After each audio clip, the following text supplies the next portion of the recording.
السلام عليكم ورحمة الله. ازيكم حبايبي؟ عاملين ايه؟ يا رب يكونوا في احسن حال.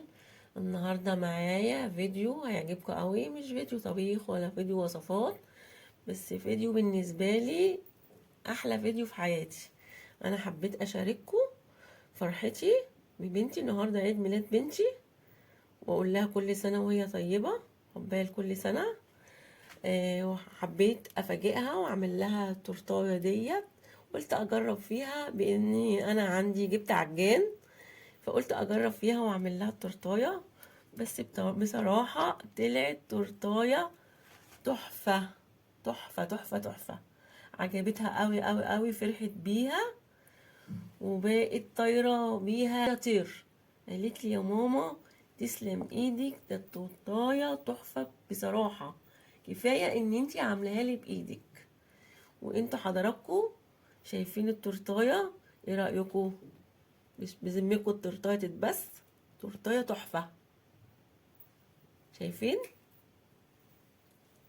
شايفين التورتايه؟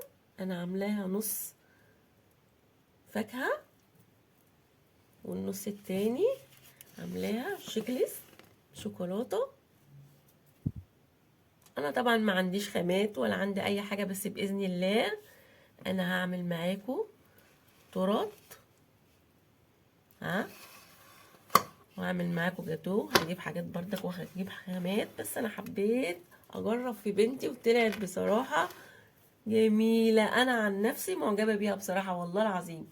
ده حضراتكم لما بتعملوا حاجه وبتطلع حلوه بايديكم بتبقوا مبسوطين.